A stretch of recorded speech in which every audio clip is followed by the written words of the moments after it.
coming up here, there are three again, very emphasis on quick reviews of the multifamily market and rent growth and what's happening in apartments right now.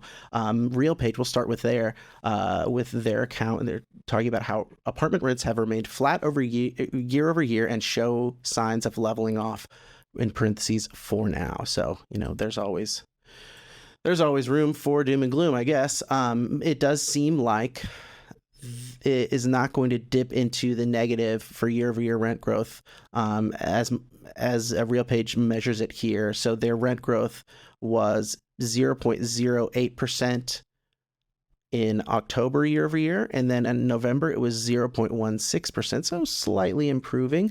Not, we're talking about thousandths of a percent, but still, or was that hundredths of a percent? Well, yeah, whatever. Very small amounts of an increase, but I think it's meaningful that it's not in the negative, because if we go, or now this is, I'll just round out this RealPage story here. It is talking about, it's a very much a supply story. Rents are falling in the West and South where there was a lot of supply. And importantly, as we have noted earlier in this show, wages continue to outpace rents. And they say November should almost certainly mark the 12th consecutive month where wage increases outpace rent increases, a trend that'll likely persist through next year. That could erase all of the rent over wage bump of 2021 and early 2022, and in turn help further widen the demand funnel. Rent is too damn high. We were hearing that before the pandemic, and we have mentioned how persistent inflation, inflation anchors are. We want that price, that we are hoping rents go back to like they were in 2019, et cetera, et cetera. It is a big story that wages have outpaced rents for so long, and if it continues to, I don't see. I think it is a recipe for increasing rents, but it's gonna depend upon supply a little bit. But man, it is a huge factor. From what they're saying, actually, can you scroll up just yeah? Because it looks like they said rents are falling everywhere. Rents are falling everywhere. Among the top 150 metros, 41 included rent growth of more than 3%. Most of these markets are located in the Midwest and Northeast regions. And among large markets, Chicago led the way at 3.6, followed by Northern New York, Cincinnati, Milwaukee, Cleveland, Boston, Indianapolis, and St. Louis. A lot of Northeast and Midwest ones. Wow. Okay. So Indianapolis is in that place. Mm-hmm. Personally, that's a bit of a bummer. But yeah, sorry. What was interesting in reading this was they said not only do they see the wage growth over rent growth, not only do they see that going into next year, but it sounded like they weren't very bullish on rent growth in 2024 either. Yeah. And that was interesting because it seems like initially when I read it, they're like, well, leasing activity isn't really too high right now in October, November, December, and headed into the winter months, which it never is. Yeah. Yeah. But to hear them say like, end of 2024, hopefully things pick up. But yeah. But I mean, by no means were they sounding the alarm of we're going to be experiencing massive negative rent growth. It was interesting to hear them kind of sound that alarm of like, 2024. Going to be kind of a letdown. And the same thing, and a very similar message was conveyed by this apartment list, which has a series of 7 predictions for the 2024 rental market. Cooling rent. What I think it was this one. They said low single digits for rent growth. One of these reports, either RealPage or Apartment List, has said expect low single digits for rent growth next year. That may be true, but low single digits is where rent growth normally is. So if we get 3 to 4% rent growth, that's the lower of the single digits, and that would be pretty typical for a non. I am wondering if similar to what you had mentioned of, or I shouldn't say similar, when you would use the situation of people like better buy those damn potato chips now because it's going to get more expensive when you come back next week. Yeah.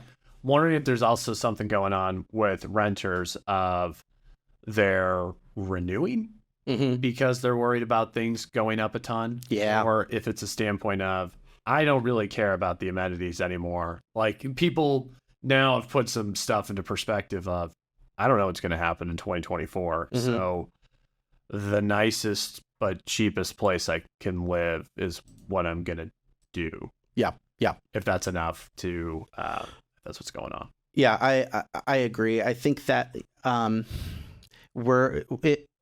will remain to be seen what renters are going to do. One of the pressures I think that Apartment List does talk about in this these 7 reasons or 7 predictions for the market is that the changing rent versus buying math will create more long-term renters. It's so expensive to buy a home that maybe people are, I'll renew this apartment rather than making the plunge and buying a home. That's really apparent, and that's going to be really hard to remove as a factor. Like, home prices are going to have to go down significantly for that math to make sense anymore. Mm-hmm. Let's go to the Yardi Matrix article covering similar material as the Real Page and Apartment List. Another overview of the national multifamily market.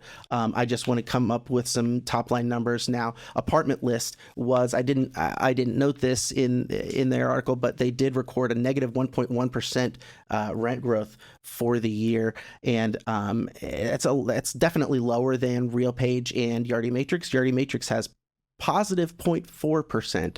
So still not that much higher than zero, but we're all hovering around zero. It's probably going to be flat for the year on average. Notable too, it shares a lot of the same markets for rent growth leaders. So they're all converging on a similar set of markets, really, in the Northeast and Midwest. They're talking about you got your New York cities, your Kansas cities, your New Jerseys, Columbus, Chicago, Boston, Indianapolis. Not a Sun Belt in sight in this top 5. Let's see, 1, 2, 3, 4, 5, 6, 7, 8. Ooh, you got to go to number 9 for San Diego before you start seeing some kind of Sun Belt markets in there. But still, the former high flyers are a little bit more subdued, but still, not out of it completely. When we're talking about short-term changes, rent growth was highest in Kansas City and New York. And when talking about lifestyle asset classes, Indianapolis had some significant month-over-month rent growth, but some serious declines.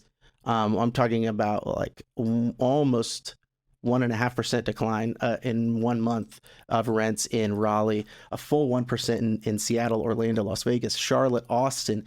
All of those rents went down by 1% in 1 month. This is a winter month. This is seasonality, and I'm sure that is a result of huge amounts of supply. But it's gonna get a little bit more bumpy, and only gradually improve as we get into early 2024. Right. Like we've said, I think that we've painted a pretty good picture of where the market's moving in general.